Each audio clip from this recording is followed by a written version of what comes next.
the gateway drug, as it were, to full-time entrepreneurship. And so for folks who say, listen, I have an idea that I want to explore. I'll give you an example. One of my favorite examples from the book and from life is a friend of mine called Luke Holden. Now, Luke Holden, like me, is from the state of Maine, and he was working in finance in a bank. And, he was like, this is not what I want to do for a living, but I need the money. I'm paying off my student loans.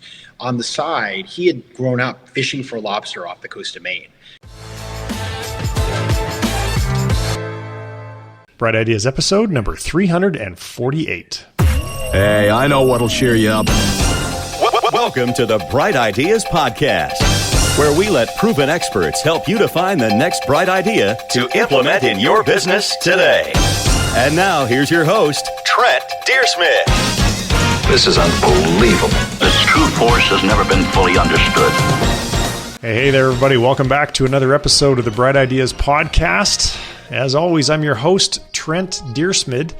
And my job is to go out and find the most interesting and accomplished entrepreneurs that I can get my hands on, get them to come here onto the show, and then pick their brain and get out all the best actionable golden nuggets that you can implement in your business, ideally starting today. And as always, that is exactly what we're going to do in this episode. Before I welcome my guest today, I've got a couple of very short announcements. Number one, if you aren't already aware, if this is your first time listening to the episode, we also have a thriving Facebook community for e-commerce business founders. Free to join, obviously, and you can go get to it at brightideas.co/Facebook. The other thing that I wanted to let you know is we're starting to experiment with doing live streams with the guests from my show after the episodes air. And if you want to get notifications of those live streams so you can come and you can ask questions and participate on a more interactive basis, easy way to do that is just go to the brightideas.co homepage, become an email subscriber, or join the Facebook group that I mentioned, and we will post notifications in there as well. So in a moment, we'll welcome Patrick to the show. First, a word from our sponsor for today's episode. Today's episode is brought to you by Flowster.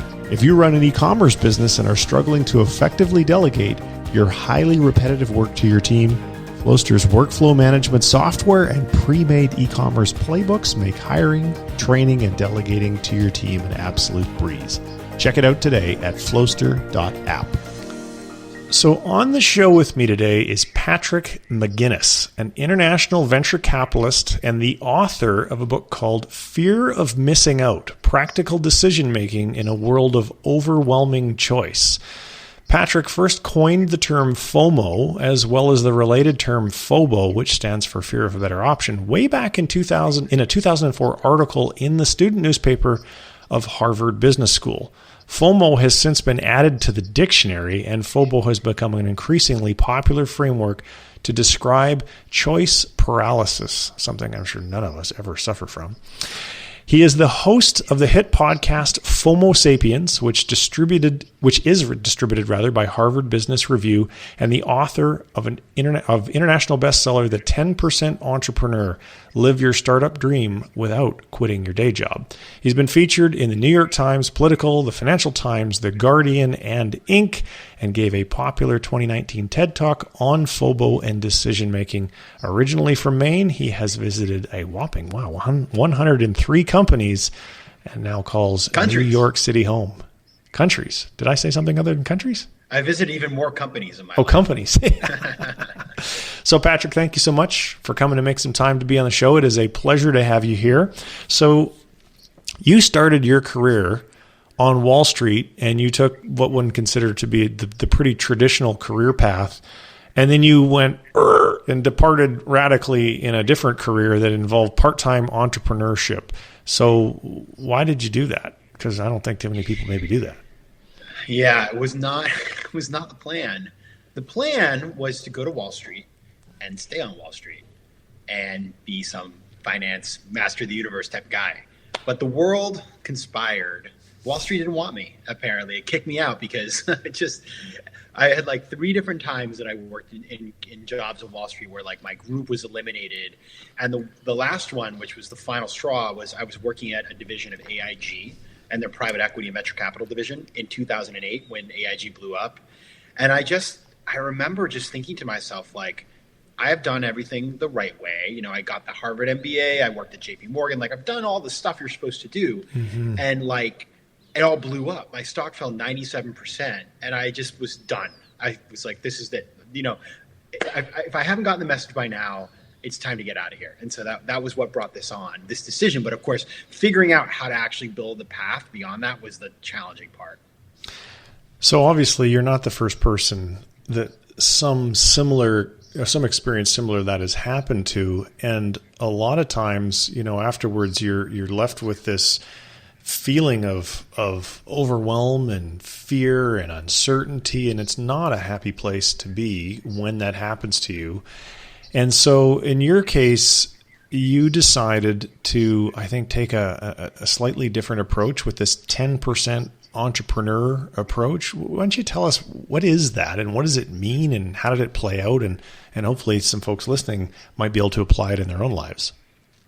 Yeah. So basically, you know, I'm sitting there after the financial crisis and I'm watching all my friends out in Silicon Valley. Like, so they didn't deal with the financial crisis, never went to Silicon Valley. Like, the entrepreneurship just kept booming. And so I was sort of like, wow, I've chosen the wrong path here. Maybe I should be an entrepreneur. But I was afraid of entrepreneurship. The idea of being a full-time entrepreneur, number one, didn't have a good idea. Number two, I'm pretty risk averse. I'm less so now than I used to be, but very risk averse at the time. And I just didn't see myself as a full-time entrepreneur.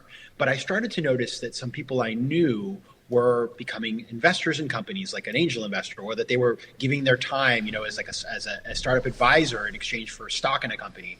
And so I thought, that's interesting. What if I were to integrate entrepreneurship into my life partially, you know, in a part-time manner as a way to create some upside? Because I had started doing like consulting work, and, you know, freelancing is great in terms of paying the bills, but you don't generate wealth because you own none of the things you create.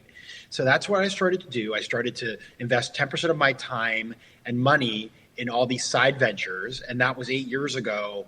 I now have more than 20 different things that I've done, a very, very, you know, wide range of things that has become quite valuable. And in fact, I have 2 companies that I am a shareholder in that have become unicorns, and I've had a lot of fun with it. And it's just transformed the way I built my career. And so I decided to write a book about this, 5 years ago. And when it came out, a lot of people said to me, Patrick, you know, yes, the financial crisis was terrible, but that will never have another one of those. Like, you don't need to worry. You're so fixated on 2008 and you know, your sort of response to it to do this. It's time to move on. And frankly, unfortunately, this year has just shown that the idea makes sense even more in this pandemic because careers are so unstable. And frankly, I have to tell you, like, one thing that I've learned this year has been a lot of learning for all of us, is my approach works. My 10% is thriving, even though, you know, traditional careers are getting blown up all over the place. So this strategy actually works in good times and in bad.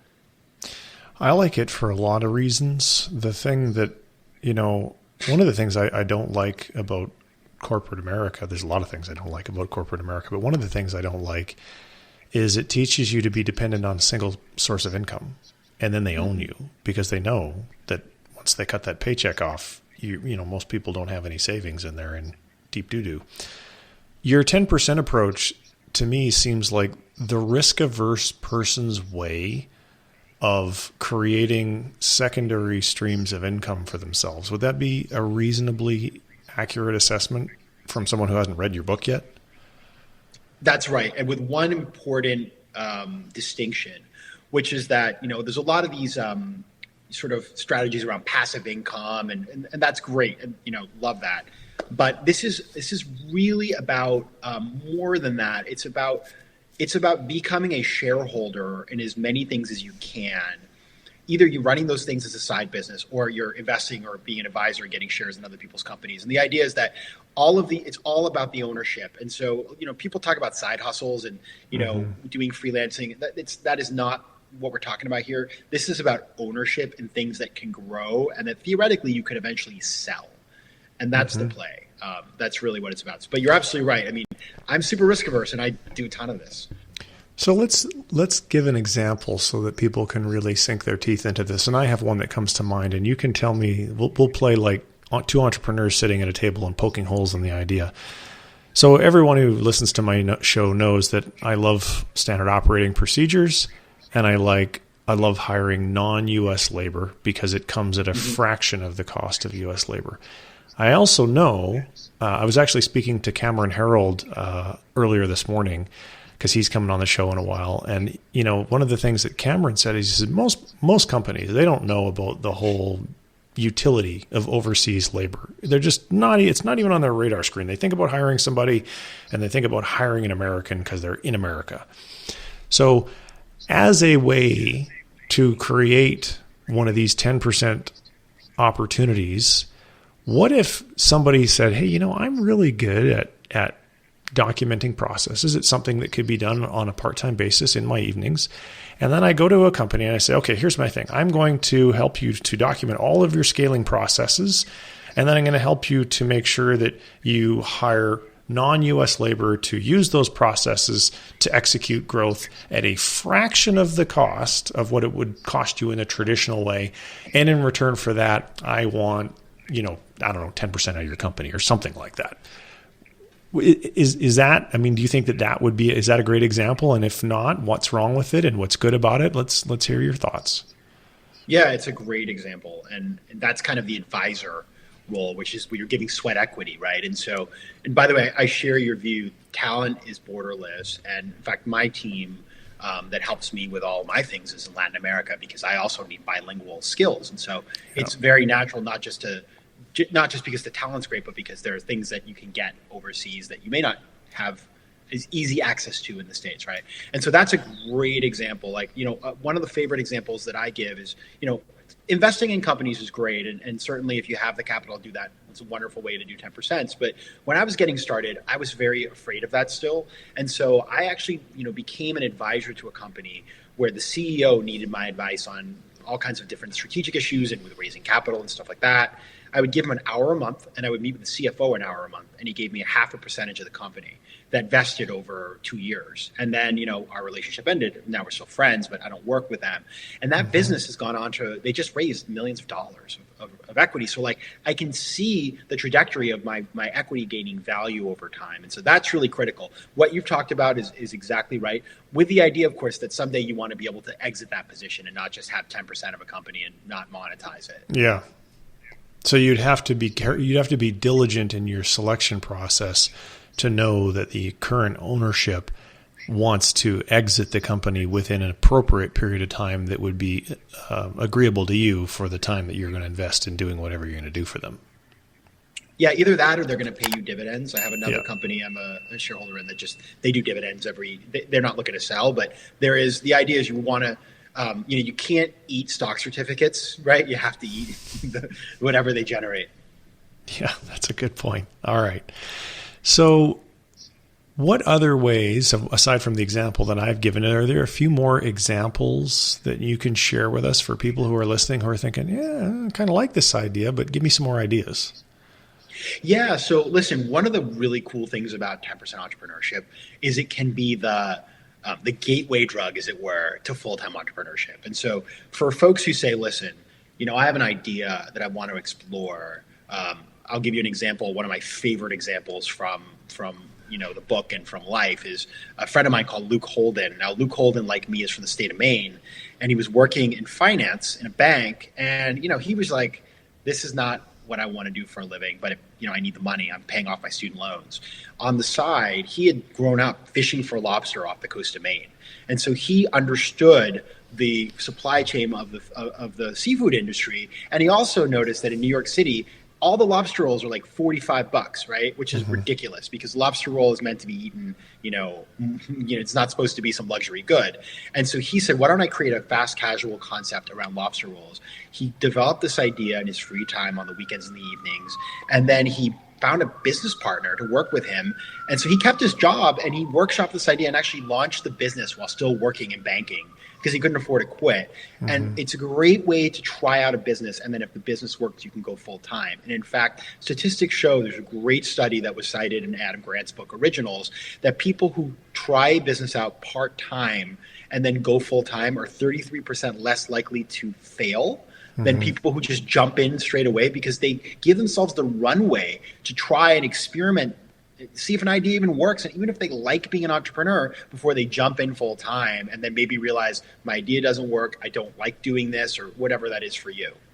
Yeah, that's a very good point. So this approach versus the full-time entrepreneur approach, I'm going to jump off, build my parachute on the way down. What are some of the pros and cons of 10% versus full-time? So listen, if you want to be a full-time entrepreneur, I'm not going to stand in your way. I think it's great. And frankly, that for many people is a great way to go. Although you can also be a 10%er when you're a full-time entrepreneur. I call that a 110% entrepreneur because you're using this same approach to diversify yourself, right? Now, the thing that 10% gives you, which you don't get in traditional entrepreneurship, full-time entrepreneurship, is the fact that you are diversified. You are really diversified. And that, and that's the thing. I've had so many of my friends are entrepreneurs, and listen, it's awesome. But like, number one, they are putting this huge bet in this one thing. And like, think about venture capitalists. They don't do that. Venture capitalists have portfolios, and that's why they sleep at night, and they don't kind of sort of like lose their hair at 30, right? So that's a big one. And the other thing is, the life of an entrepreneur is not for everybody. It's stressful. You have higher rates of divorce and depression among entrepreneurs than the general population. So it just may be that you're just not, you don't want, I don't want to be a full-time entrepreneur. Like I can't see myself doing that, but I still want to be entrepreneurial. And so I've been able to create this diversified lifestyle that is much more sustainable for me. And the final thing is, one thing we don't talk about enough is the fact that a lot of entrepreneurs are able to become entrepreneurs because they have money. They have family money or they've made money. And for all the good people out there who just can't afford it, this is a great way to build your own on-ramp without having to have capital to get going. Yeah, and that is a very real challenge. If you don't have the capital, then you've got to keep working. And then if you're working, you've got family responsibilities and so forth. And it's tough to juggle it all. I honestly don't know if I would have been able to make the transition if I hadn't. In my case, I mean, I jumped off and built the parachute on the way down, and it was scary, and it's not for everyone. I remember being hundreds of thousands of dollars in debt, sitting at breakfast with my one angel investor in my first company on Saturday morning, and I didn't have any money to make payroll on Monday. And I already owed him and others like a couple $100,000. And I survived, thankfully, and I ultimately got an exit, but that was not a very fun time. Yeah. All right. And that's the thing. I was just going to say, that's the thing, is that entrepreneurship is glamorized by the media. Like that story has a happy ending, but there are so many stories like yours where the ending isn't happy, and people don't talk about that, right? But that is reality. So listen, if you can handle that, go for it. But me and many people like me, we're not ready. Yeah. And to be clear, I mean, I don't want to take all the credit if that individual, his name's John, and I still talk to him to this day, 20 years later. If he didn't lend me more money, then my whole life probably would have been different. I probably would have still been an employee because I would have gone bankrupt because I couldn't have made payroll. Maybe I would have figured out some other way to do it. I don't know, though. I only had like 2 days to do it, and it would have been a very unhappy ending. And that would have been a rough go. So thank you, John, if you're listening. I'm sure he isn't, because I don't think he listens to my podcast. But if he does, thank you, John. What the heck, John? Yeah, indeed. So what are some of the, people, we hear ideas and we think, oh, that's really great, I want to get started. But then there's obstacles that we don't see. So maybe you can shed some light on that. What are some of the obstacles to getting started with this approach? And then how do you overcome them? Yeah. So I think the big obstacles, which are completely achievable and to overcome, I'm going to give you 4 today. The first is thinking you don't have time. The second is thinking you don't have enough money. And the third is not thinking carefully about what you're good at and what you like to do, because the combination of the two is where you will find your area of success. So the obstacle is just basically sitting down and doing the work you need to figure out how much time, how much money you can allocate, and then where your skills and your interests lie. And a lot of people struggle with that, and I get that. Like I talk to audiences all the time, very intelligent people who say to me, hey, I'm not really sure like what I'm good at. And I think the thing is we forget, because say you work in a bank, right? And you're an Excel jockey, you're on Excel all day long. Like, you may forget that, like, if you were to walk across the street, nobody knows how to use Excel. It's a very valuable skill set, or make a PowerPoint, but we forget that there's certain things that we do that are super valuable to entrepreneurial ventures. So that's that. The other thing it's a barrier is figuring out how to deal with your day job, in terms of if your employer it doesn't have policies, for example, like what's allowed, what's not allowed, how should you behave, and I have a very strong view on this. I think 10% entrepreneurs are a boon to the workforce, but your employer, you need to figure out how you can operate without violating any rules. So that takes some work as well. Although in this particular era, when we're in the middle of a worldwide pandemic and so many people are working from home, I mean, talk about an opportunity to be able to juggle two things. Because at the end of the day, as long as you're getting your work done for your employer, like all of my employees are remote. Do I check to make sure they're all working 8 hours every day? No, I just expect that they get the work done. And if they get the work done, if they only work 7 hours that day, I don't know. I don't really care about it that much. So I say that only because I think this is an excellent opportunity for somebody who's working from home for their employer to maybe be able to create a little extra time and get up earlier in the morning or whatever, or be more productive, to be able to invest some of that time in your side project. Totally agree. And I would argue also, first of all, I love that you're confident about it, because if you're confident business people don't worry about this stuff. They just want their employees to do their work. But the other thing is, it's a real retention tool. If your employees have the flexibility to do what they really want to do in their part-time, and they value their day job so much more, because the day job is the route to flexibility that allows them to explore their passion. So I think that's a really smart way to think about it. So now that you have hindsight to your benefit, what are some of the things, if you were giving advice to your younger self, your less experienced self, what are some of the pearls of wisdom that you would pass along with respect to taking this approach? Yeah, I think the thing that I would tell myself, the most important thing is in the beginning, well, there's two things. Number one is, I thought in the beginning somehow this would be like quick. Like, oh, I'll make some angel investments and then like next year I'll be cashing out. No, it actually takes a long time. So I have, as I told you, I have 2 companies in my portfolio that have become really valuable. They're worth more than $1 billion. And I invested in these companies when they were little startups, right? So a lot of money there for me, but we're in like year 8 on both of them. So you got to be patient. This is not sort of something you do for a year or 2. This is a lifestyle that you embrace and take everywhere with you. I think that's number 1. Number 2 is, I didn't realize how finding the first one is pretty hard, because I think it's kind of like you're so picky that you just want to find the perfect thing. And that's what my whole second book is about, of course. But once you find that first one, it becomes a great conduit to many more. Like, it's much easier to find the other one. So you want to be rigorous, but especially when you're an advisor and you're not putting capital at stake, like, take some risk. There's really, you have no downside to taking risk. So how about this for an approach to get started? Because I've coached so many new entrepreneurs. I know how stuck they get with what do I do first. So you have an expertise in something. Why not just start writing about it on your LinkedIn profile and then making connection requests and engaging in dialogue with people who you think might be in whatever target market you think you could add value to. And then you've got this ever increasing body of content that demonstrates your expertise. That's an easy action to take. There's no real financial risk to it. You just got to sit at your keyboard and write and then put some time into it. Would there be a better way, Patrick, that you could suggest for someone who's listening to this thinking, okay, I'm ready to start with a little baby step, but what do I do?